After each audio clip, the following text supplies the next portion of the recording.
Bonjour à vous tous, me revoici Bastet pour le tirage du cas énergétique. Bienvenue dans cette pyramide. On va commencer par le tirage donc de la polarité masculine, du masculin. Que te réservent les énergies, cher masculin? Dieu sait que ça bouge. Deux cartes du chaman mystique pour commencer, qui vont donc appuyer pour toi ce qui se passe. Une première carte à notre gauche, nous découvrons la carte Le Chaman Mystique, justement, c'est la carte centrale du jeu. Bravo masculin, peut pas faire mieux. Et à notre droite, la carte Le Maître du Temps. Eh oui, masculin, qu'est-ce que tu contiens justement pour ne pas intervenir, hein? On l'a vu dans la guidance cette semaine, c'est compliqué, on va dire ça comme ça. Alors, cette carte du chaman mystique, eh bien, évidemment, l'interprétation est évidente. Ce chaman mystique, il apparaît, bien sûr, parce que tu es invité à considérer ta capacité de vivre aussi sans attachement, hein. C'est ce que tu es principalement, masculin. Alors, tu es invité à créer, à rêver ta vie de plus en plus, à agir aussi selon ton inspiration, selon tes impulsions divines, sans t'attacher à une histoire connue, peut-être aussi à ta réussite, à ton succès en quelque sorte, mais est-ce que tu peux observer impartialement les histoires que tu te dis à toi-même, hein? Je ne suis pas sûre que ce soit réellement toute la vérité. Il peut y avoir aussi quelque chose d'un peu de mesquin aussi dans ton raisonnement, hein. Moi, je roule pour moi. Bon, ok. Si tu pouvais devenir justement quelqu'un de clair et non pas un mystère, et pour les autres et pour toi-même, hein, parce que je suis pas sûre que tu te comprennes entièrement. Alors, quelle personne serais-tu devenue si tu avais cessé aussi de te raconter des histoires ou de raconter des histoires aux autres? Eh oui, ces histoires qui te définissent, j'allais dire. Alors ça peut être des mensonges, ça peut être aussi tes non-dits, tes dénis. Alors peut-être que tu n'arrives pas à vivre à l'heure actuelle dans une histoire où tu ne trouves pas justement ton ancrage. Alors ça peut être dû aussi à un passé, à tes origines aussi, hein, qui ont été difficiles. Peut-être que tu as été marqué par quelque chose. Alors euh, tu as du mal à te raconter, tu as du mal à t'expliquer, que ce soit à toi-même ou aux autres, je l'ai dit, mais c'est vrai que la meilleure façon de connaître euh, les choses ou la vie, c'est de se connaître, hein. Nous sommes une personne, tous en tout cas, nous sommes assez extraordinaires, on a tous plusieurs vies, hein, comme des chats. Donc peut-être effectivement que là on t'incite à prendre une ardoise vierge, à laisser tes rêves et tes désirs se concrétiser comme ils doivent le faire. Alors c'est peut-être aussi un signe ce matin, hein. Peut-être que tu dois maintenant extérioriser une part de ta vie, t'expliquer, dire les choses, hein. Il serait peut-être temps. Tu as des choses à dépasser, hein. Peut-être qu'il y a un rêve, ton rêve le plus fou aussi, hein. Peut-être que tu es en train de le réaliser, peut-être qu'à l'heure actuelle tu rêves. Donc c'est vrai que c'est un symbole de mythe, de conte, de rêverie. Peut-être qu'au contraire tu observes et tu évolues aussi, hein, à travers ta part d'imagination et de songe. Alors, le chaman mystique, il représente aussi cette capacité de rêver une nouvelle histoire, un nouveau métier, une nouvelle vie dans ton existence. Alors, on te demande de danser avec le monde, bien évidemment, d'arrêter de te laisser définir par les autres, hein, de garder ton pouvoir, hein. C'est quand même le symbole de la véritable alchimie de l'être, hein, en termes d'individuation. Prends le tempo, émancipe-toi, masculin, émancipe-toi, travaille cet aspect spirituel, toujours en lien avec l'aspect matériel.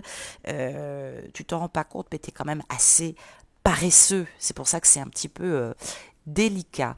Avec cette carte du maître du temps, bah, évidemment, le maître du temps te rend visite parce qu'il te pose une question importante. Est-ce que tu vas enfin te libérer de ton mode de pensée limité? limitante de cause à effet. Tu es toujours en train de dire j'aurais dû, je devrais. Ben oui, mais c'est pas comme ça qu'on fonctionne. Alors, cette illusion, elle est linéaire, évidemment. Elle t'empêche d'accueillir les qualités cycliques de transformation, d'étape et d'ascension au temps normal. Alors peut-être que tu bloques tout masculin, hein, tu bloques aussi ta féminine. On te parle évidemment que tu te trouves à un moment où cette roue du temps maintenant tourne. En tout cas, elle est capable d'influencer ton passé et de changer aussi le présent et le futur. Donc, c'est le vrai test du maître du temps. Tu es invité à récupérer ton pouvoir, oublier le passé, choisir d'entrer dans ta vie. Maintenant, c'est le moment. Tu peux être tout puissant, mais j'allais dire dans le bon sens du terme. Et puis, surtout, on te dit que tu es le maître du temps, c'est-à-dire que tout est possible. Je parlais de la temporalité. Il faut que tu arrêtes de te coincer, j'allais dire volontairement. Hein, c'est pas une solution. On va se pencher bien sûr sur le grand carré de la Méodèque. Quels sont justement ton état d'esprit, qu'est-ce qui gouverne aussi et qui influence, donc principalement tes peurs, qu'est-ce qui te bloque, quelles sont les influences extérieures. On va regarder aussi évidemment quelles sont tes capacités, tes dons, comment tu peux ascensionner, comment tu peux rebondir pour accueillir ce nouveau saut quantique qu'on te propose ce matin. 2 cartes pour commencer sur tes peurs et sur les influences circonstancielles ou existentielles évidemment que tu draines. Nous retrouvons la carte du nœud sud, eh oui, je ne suis pas étonnée, et nous retrouvons la carte de la maison 2. Le nœud sud nous parle d'outils, d'acquis, de bagages, d'héritage karmique. Alors, pour ceux qui n'entravent que Pouic, ça peut nous parler de l'expérience, tout ce que tu as acquis dans cette vie et qui t'aide aussi dans cette incarnation. Cette maison 2 nous parle de valeur, mais nous parle aussi de possession, de ressources intérieures bien sûr, hein, par le corps et le travail énergétique, je l'ai dit, travailler le corps et l'esprit évidemment, et on nous parle d'ancrage. Hein. Il y a un problème évidemment d'ancrage pour toi masculin. Alors, cette carte, ce nœud sud et cette maison 2, les personnes qui sont nées avec un nœud sud en maison 2 sont focalisées principalement sur leur capacité à subvenir à leurs besoins. Ben oui, autant le dire. C'est fondamental et cette maison 2, elle va représenter évidemment ta relation à l'existence, surtout de subvenir aux besoins de ton corps, de ton être physique dans ce monde matériel. Alors, cette maison, elle constitue aussi l'expérience de pouvoir trouver cette énergie de nourrir et de te nourrir toi-même. Alors, ça peut correspondre aussi à l'expérience première de trouver le sein et de le téter pour nourrir son corps, finalement. Et les personnes qui ont le nœud sud en maison 2 sont focalisées sur leur besoin de se nourrir, de subvenir aux besoins matériels de leur existence. Elles ont principalement, en tout cas les masculins ont principalement une inquiétude latente de ne pas arriver à subvenir à leurs besoins, qui se traduit souvent à l'âge adulte par une peur de ne pas être capable de gagner assez d'argent. Alors, c'est comme si elle sentait d'ailleurs, c'est comme si le masculin sentait que la matérialité de l'existence était une lourde charge à supporter et du coup vous craignez de ne pas arriver à assumer seul vos responsabilités. Alors bon, ça peut être dû aussi à un foyer important situé en triangulaire. Alors c'est pas une question d'histoire de quantité, principalement chez le masculin, on parle pas forcément de quelqu'un qui gagne beaucoup d'argent, mais ou qui gagne beaucoup de millions, mais ce masculin n'est pas rassuré pour autant. Il pense toujours et il se demande si ça suffira, s'il peut assumer ce poids matériel de sa vie, s'il trouvera sa place. Il a beaucoup d'inquiétudes, il ne se sent pas satisfait ni comblé, parce que ça ne correspond pas toujours à la réalité de ce qu'il vit. Donc peut-être que des fois il s'engage dans des métiers qui ne lui correspondent pas, et surtout parce que c'est juste pour nourrir ses besoins. Alors, tout est une question de regard sur l'existence masculin. Hein. Peut-être que ton regard est trop dense, trop matériel aussi. Hein. Soit pas assez, soit trop. Alors, Ça peut nous dire que tu es matérialiste, ça peut nous dire aussi, au sens vénal du terme, ça peut nous dire aussi que tu vois trop ta vie sous l'angle matériel. Il faut que je gagne beaucoup, il faut que je réussisse. En fait, c'est ce qu'on attend de moi, c'est ce que tu crois. Tu crois que dans la vie, pour être heureux, il faut réussir. Euh, D'une certaine façon, on te demande simplement d'assumer ta vie, c'est tout. Alors peut-être que tu vois le monde dans une forme trop, justement, trop dense de responsabilité. Alors, faut pas t'étonner si tu te décourages d'avance. Il y a une idée de devoir extraire une nourriture aussi pour toi-même, comme le sont les bébés en train de vouloir téter un lait trop épais qui peine à s'extraire du sein, on va dire ça comme ça. Donc peut-être que tu as l'impression qu'il faut te nourrir et qu'il faut se nourrir par soi-même. Et puis peut-être que justement c'est au-dessus de tes forces. Peut-être que tu assumes beaucoup de responsabilités qui sont au-dessus de tes forces. Et en même temps, tu crains de manquer, tu as l'impression de toujours de faire des efforts pour pouvoir gagner de l'argent, ça te paraît insurmontable aussi. Peut-être que d'année en année, tes charges sont de plus en plus lourdes sur le plan matériel, du coup ça ne te permet pas de bouger, d'aller vers ta féminine, de régler certains problèmes. Et puis par extension, qui dit Nord-Sud, eh bien, peut nous parler aussi d'une Nord qui est en face, justement en maison 8. La maison 8 va nous parler de transformation, de remise en cause, justement à cette matérialité, à cette possession. Alors ça peut nous parler de petite mort, comme ça peut nous parler aussi de sensualité. Donc on t'invite à t'ouvrir à une autre forme d'expérience de l'existence, hein, d'avoir une perception justement immatérielle de la vie, plus par la sensation et par la réceptivité, mais de récupérer aussi ton pouvoir, hein, de ne pas confondre le pouvoir de l'amour avec l'amour du pouvoir. On parle de chemin aussi, hein, qu'on doit ouvrir, hein, qui consiste aussi à percevoir l'utilisation de l'énergie argent. Oui, on en a besoin dans la vie, mais j'allais dire comme quelque chose d'utile qui se permet aussi de faire fonctionner la vie et de l'articuler. Donc on parle de besoins matériels qui nous empêchent de bouger, qui bloquent les énergies, qui bloquent aussi les actions. Évidemment, peut-être qu'on se focalise parce qu'on n'a pas le choix sur une matérialité, parce qu'on est dans une triangulaire avec peut-être une tierce qui nous parle tout le temps de matérialité et de charge et de besoins. Peut-être parce que justement, tu dois peut-être aussi, ou tu penses peut-être à la pension alimentaire. Donc, il y a quelque chose qui t'alourdit, qui t'anesthésie, qui anesthésie une partie de tes potentialités. C'est ta peur, hein. Du coup, c'est ce qui te fait ralentir et c'est ce qui fait que souvent, euh, tu ne te lances pas, on va dire ça comme ça. Donc là, on t'invite à remettre de la vitesse, de la légèreté dans ta vie, à développer aussi ton expérience sensorielle et extrasensorielle, mais j'allais dire sur le plan énergétique et non pas qu'au niveau de la polarisation et de la sexualité ou de la sensualité. Il y a quelque chose de pratique, d'énergétique dans l'expérience de la vie. Alors tu es confronté à ça, à ces énergies, de pouvoir justement toucher ce pouvoir énergétique de faire ce que tu veux. On parle d'expérience, on parle aussi, on t'invite à te décoincer. Euh, Peut-être que justement, tu ne bouges pas, tu restes cristallisé dans ces énergies, alors que c'est vibratoire, certes, mais c'est lent. Qu'est-ce que tu es lent à te transformer? Et on parle évidemment de faire bouger les choses, de générer de l'énergie, certes de l'argent, mais d'aller vers sa mission dans ce parcours, hein, sa mission d'âme ou sa mission de vie.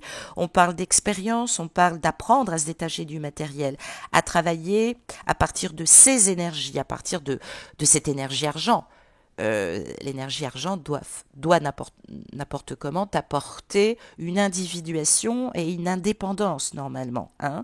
On te demande d'être conscient, d'écouter ces mouvements, ces incitations, de te remettre en question par rapport à ces lourdeurs justement que tu traînes. C'est lourd.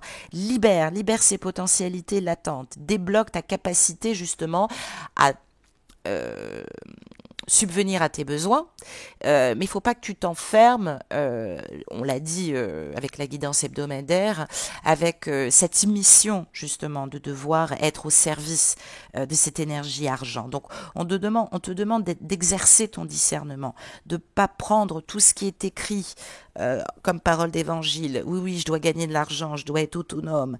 Ou alors justement, sois pas trop content de cette énergie argent. Ça fait pas tout. ça fait pas le bonheur, hein. Il faudrait peut-être pas aussi que tu t'en vantes. Il y a quelque chose, peut-être que tu as de l'argent, mais tu n'es pas autonome, masculin. Tu n'es pas autonome.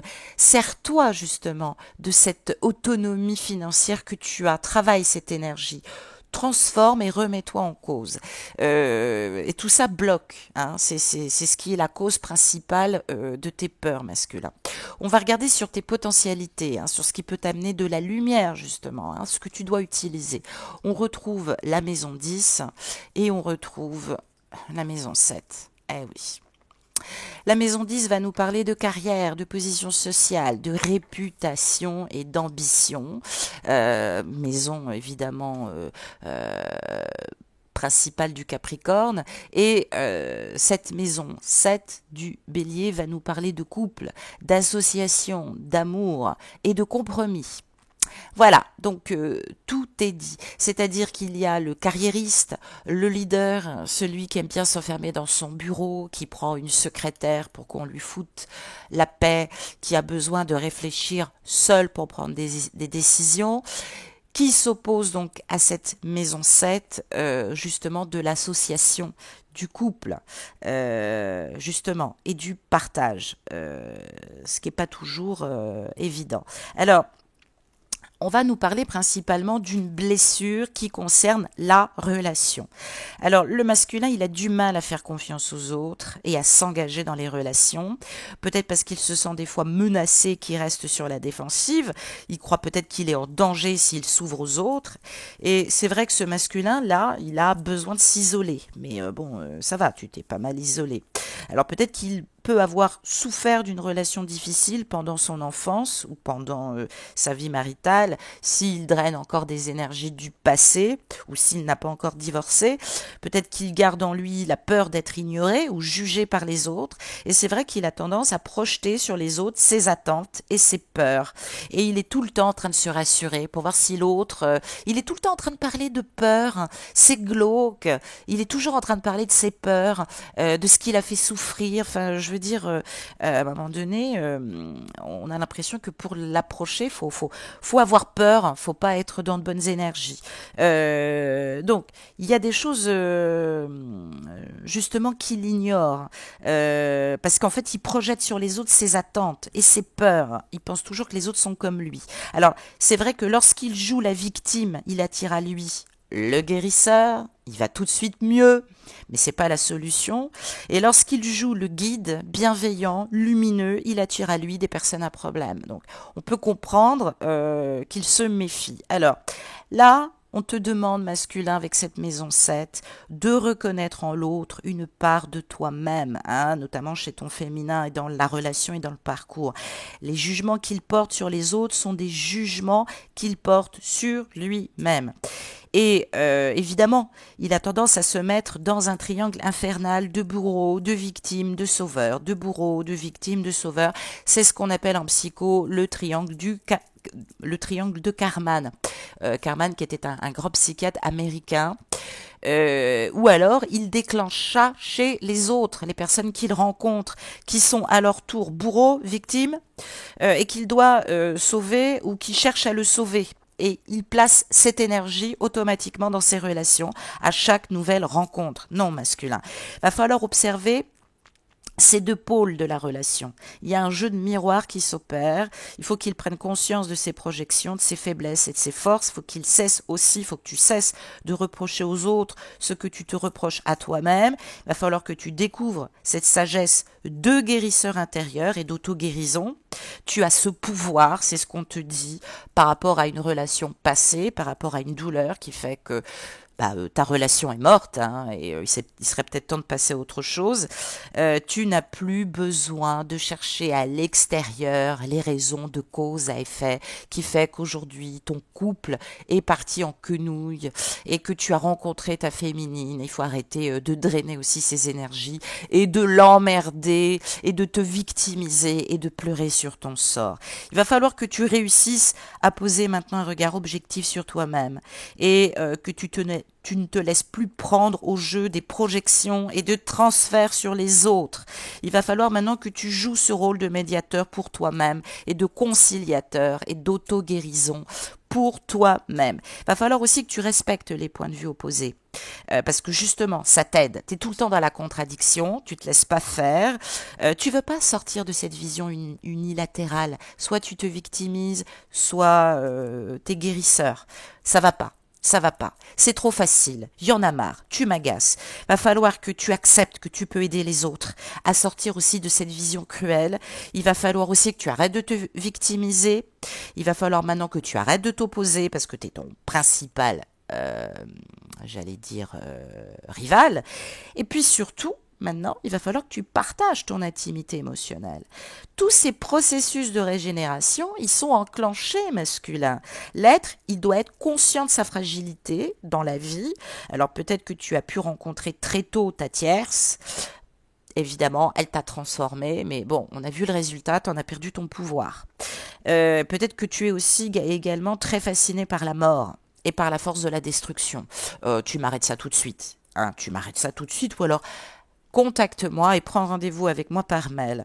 Donc, peut-être que tu crois que tout est fini pour toujours, et peut-être même détruit avec ta féminine. Peut-être que tu as créé cet échec, cette rupture relationnelle, aussi pour confirmer peut-être des croyances, et peut-être aussi que par tes croyances, il y a rupture. C'est vrai que tu as du mal à trouver ta place dans une relation par peur aussi d'être exclu, tu as tendance à en perdre ta personnalité. Là, on te dit que tu as ce pouvoir d'auto-guérison et de guide bienveillant. Donc, il va falloir vraiment prendre cette place dans la relation. Hein.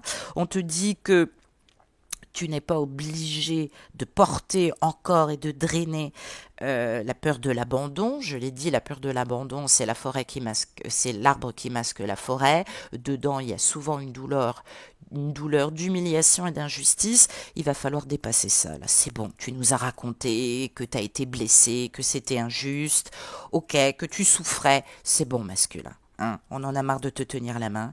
Il va falloir maintenant que tu choisisses de contrôler et de vivre ta propre vie au lieu de contrôler les autres pour t'assurer qu'ils sont encore plus malheureux que toi et de les dominer. Oui, moi je n'ai pas peur de te le dire.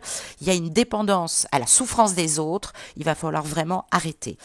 Ton chemin, là, ce qu'on te dit sur la lumière, c'est de devoir te reconnecter avec une nature plus émotionnelle, plus profonde, plus instinctive, plus sur la pulsion de vie, la force de vie, et non pas la force de la destruction et de la mort. Il va falloir que tu apprennes à reconnaître ce propre pouvoir que tu as en toi et que tu n'utilises pas de guide. Il va falloir que tu arrêtes d'avoir peur, que tu acceptes de traverser cette période sombre pour vivre maintenant quelque chose de passionnant et de sortir grandi de cette expérience. On me parle ici de guérison énergétique, fais-toi accompagner, appelle-moi, enfin je vais dire contacte-moi et prenons rendez-vous. On parle de guérison énergétique que tu retardes. Peut-être que je t'ai accompagné, je pense à quelqu'un là que je salue et qui fait de la résistance. Arnaud, si tu m'écoutes. Mais on parle de psychologie surtout. Utilise-la. T'as quelque chose un peu thérapeutique en toi et tu piges bien. Donc, on parle d'initiation aussi et d'énergie sexuelle. Arrête de te flageller là. Si t'as rencontré ta féminine, c'est principalement pas pour être uniquement dans la polarisation physique. C'est aussi parce que il y a de l'énergie sexuelle, il y a une kundalini en fait qui chez toi est initiatique et qui est dans une énergie d'auto-guérison. C'est ce qui te permet aussi et c'est ce qui t'a ouvert aussi à cette sensibilité psychique. Alors, on me parle de sensibilité, de clairvoyant, de clairaudient. Et surtout, j'embrasse très fort ma Nicole, on me parle de sensibilité chamanique. Donc, il va falloir maintenant, oui, ok, tu t'es approché de l'insupportable, tu as testé tes limites émotionnelles masculines, maintenant tu es capable de transmettre aux autres ce qui est bon, ce qui est lumineux, cette capacité à renaître après de lourdes épreuves. Tu as tout pour être ce résilient, qu'est-ce que tu fous? Faut que tu aies conscience de cette mortalité pour maintenant passer à ton immortalité, c'est-à-dire masculin, que tu es divin. On n'attend plus que toi. Va vers ta divinité, deviens ce masculin divin. Tu as exploré les profondeurs de l'âme, tu es un guide, tu as traversé ton ombre, tu es peut-être même magnétiseur, chaman, guérisseur d'âme. Il va falloir maintenant continuer l'enseignement t'a appris à te dépouiller de l'ego. Commence ça, dépouille-toi de l'ego, meurs, renais à toi-même, comme le phénix, et sois maintenant complètement ancré dans ce cycle de la renaissance. S'il te plaît, masculin, transformation, remise en cause à travers la Kundalini, j'allais dire la bonne initiatique. Meurs et renais, va vers ton immortalité et va vers ton chemin de vie, hein, ta mission de vie, ta mission d'âme, hein, qui est une mission de magnétiseur ou de chaman ou de clairvoyant. Contacte-moi, je peux t'aider sur ta mission de vie. Arnaud, je pense que le message est clair. Je vous embrasse. Dans quelle énergie d'amour, justement, masculin, avec l'oracle du grand amour, j'ai tiré une carte, justement, pour savoir dans quelle énergie d'amour te trouves-tu aujourd'hui, masculin, de quoi ton cœur a besoin. Roulement de tambour, et j'ai tiré la carte de la sincérité.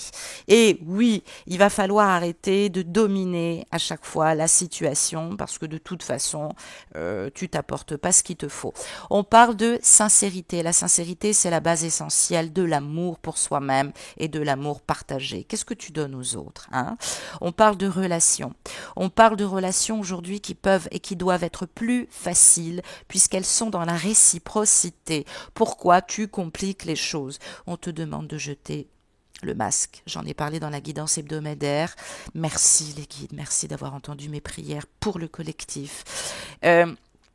Donc effectivement, je vous parle en vérité, c'est qu'à de le dire, mais on te demande de jeter ton dernier masque, de cesser de te dissimuler maintenant. De quoi as-tu peur? Montre ta vulnérabilité. Elle est belle.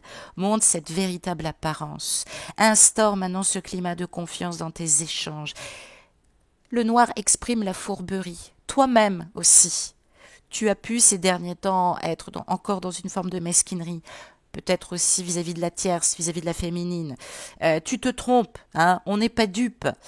Sois maintenant dans cette clarté, accomplis-toi. Le chiffre 24 nous amène au 6, les échanges. Et oui, le vice, la vertu, l'équilibre, j'en ai encore parlé dans la guidance hebdo. Merci les guides.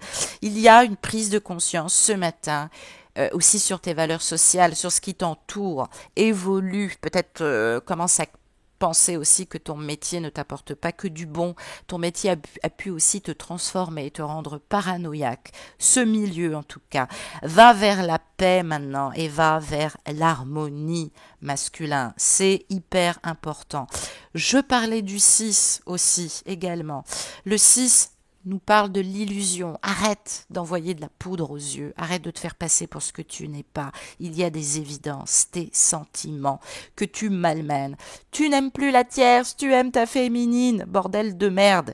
Il y a une baguette magique là, hein. Il y a une baguette magique, ta féminine ou quelqu'un d'autre que tu as rencontré, hein, parce qu'il y a aussi des masculins qui m'ont appelé, qui ont lâché aussi des flammes karmiques aussi parce que c'était trop difficile et puis ça générait à un moment donné trop de toxicité. Je ne parle pas de manipulatrice ou de manipulateur toxique, je parle principalement de tendance. Tout le monde est responsable dans ces échanges que vous avez laissé faire dans l'amour. Donc, le rêve a assez duré, maintenant il va falloir avoir conscience de la réalité et de ce que tu es profondément. On te parle de ton attirance par rapport à la personne qui est près de toi aujourd'hui. On nous parle aussi également de prudence, certes, qui ne te permet pas d'avancer, j'allais dire en toute transparence, mais ça s'explique. Explique ta situation, explique et arrête de freiner les choses parce que tu es en train de te tailler un costume et franchement, la féminine, elle imagine tout et n'importe quoi et c'est pas bon pour toi, masculin, vraiment pas. Il va falloir vraiment réagir. Je te souhaite une excellente journée, tu as tous les outils masculins, on se retrouve demain. Bonne journée, au revoir.